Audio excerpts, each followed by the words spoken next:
On the evening of February 6, 2021, in New Haven, Connecticut, 26-year-old Yale graduate student Kevin Jiang was fatally shot. The incident occurred on a quiet street shortly after he left his fiancée's home. Witnesses reported that a vehicle suddenly blocked his path, and shots were fired within seconds. The shots were fired at close range, and Jiang's vehicle remained stationary. The fact that the perpetrator didn't take his wallet or phone suggested this wasn't a typical robbery or carjacking. One thing was clear: Jiang was specifically targeted. While police immediately launched an investigation, they struggled to find substantial evidence at the scene. As the investigation continued, it became increasingly apparent that this wasn't a random act of violence. From late 2020 to early 2021, a series of shootings had occurred in New Haven's peaceful residential areas. Initially dismissed as isolated incidents, investigation revealed these shootings were meticulously planned. The first incident occurred on December 11, 2020 on Huntington Street, where 5 shots were fired at a house. Fortunately, there were no casualties. Police recovered .45 caliber shell casings from the scene. 3 more similar shootings occurred within a month, following the same pattern. While police initially viewed these as random shootings, investigators noticed consistent patterns: .45 caliber shell casings at each scene, and a dark-colored SUV fleeing in reverse. Notably, the final shooting occurred just an hour before Jiang's murder. Kevin Jiang was a young man from Chicago. He had served as a medical officer in the U.S. Army Reserve, where he also operated tanks. After his service, he enrolled in Yale's School of the Environment. Financially independent, he managed both his studies and livelihood, even purchasing a house in 2019 where he lived with his mother, showing his filial devotion. Jiang's fiancée, Zion Perry, was remarkable in her own right. An MIT graduate pursuing a PhD in molecular biology at Yale, she and Kevin were perfect partners. In January 2021, Kevin proposed to Zion, and they shared their engagement news on Facebook, dreaming of a happy future together. Their dreams were tragically short-lived. On February 6, 2021, Kevin and Zion spent a peaceful day together. Despite the cold weather, they enjoyed ice fishing and had dinner together. Around 8:30 p.m., Kevin left Zion's home. No one could have predicted it would be their final moment together. Investigators arriving at the scene began a detailed examination. Security camera footage captured shocking moments: a dark-colored SUV making contact with Jiang's vehicle, backing up, followed by gunshots and screams. Ballistics analysis revealed the shots were fired at extremely close range, suggesting this was likely a personal vendetta rather than a random road rage incident. The investigation team discovered a crucial lead while interviewing Zion Perry. She revealed that during her time at MIT, she had known a student named Qinxuan Pan. While she described their relationship as merely acquaintances, she mentioned that Pan had recently contacted her through Facebook and requested a video call, which she declined. Although Zion described Pan as just an acquaintance, evidence of his obsessive behavior toward her led investigators to focus on him.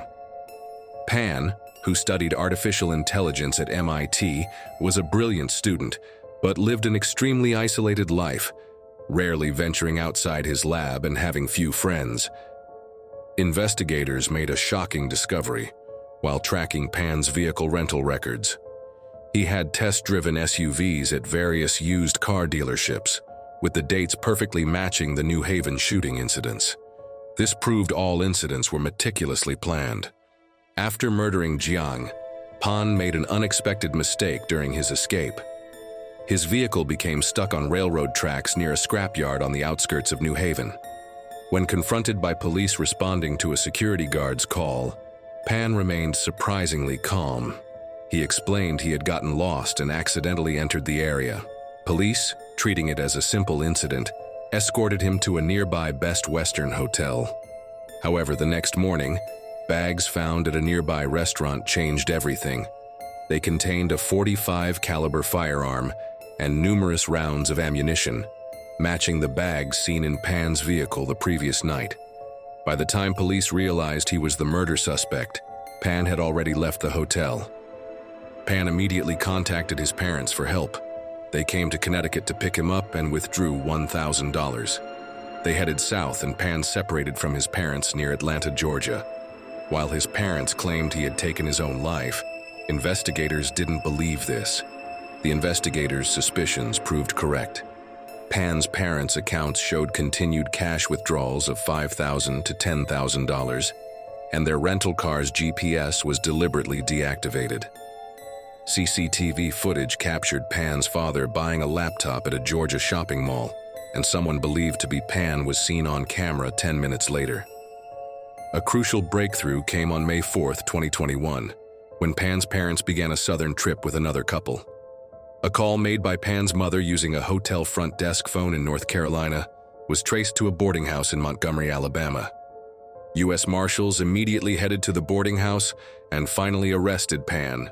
In his room, they found $20,000 in cash, his father's passport, 7 SIM cards, and multiple communication devices. After 3 months on the run, Pan surrendered without resistance, simply stating, "I am the person you're looking for." On February 29, 2024, Pan's fate was decided in a New Haven court. Prosecutors charged him with first-degree murder, illegal possession of firearms, and attempted evidence tampering. They emphasized this was not a spontaneous act but a carefully planned murder. The evidence presented in court was overwhelming. The .45 caliber shell casings matched Pan's firearm, and the marks on Jiang's car bumper perfectly matched the license plate of the GMC SUV Pan had driven. DNA evidence was conclusive. Jiang's blood was found on Pan's hat and the SUV's gear shift lever. Evidence of Pan's premeditation continued to emerge. The 4 shootings in New Haven before the murder, records of test driving multiple SUVs for his escape, and his suspicious behavior following Zion Perry's engagement announcement. The most heartbreaking moment in the trial was the testimony of Kevin's mother, Linda Liu. She spoke of her shattered dreams of attending her son's wedding and meeting her grandchildren. Zion Perry also faced Pan calmly in court, stating that while she didn't hate him, his actions were unforgivable. Throughout the trial, Pan kept his head down in silence. He only looked up once when Zion Perry testified, making the courtroom atmosphere even more tense.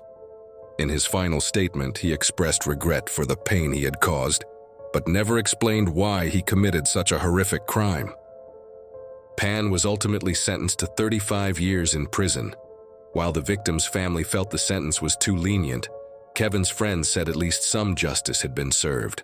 Pan will serve his sentence without possibility of parole until 2059, and his parents left the courthouse maintaining their silence.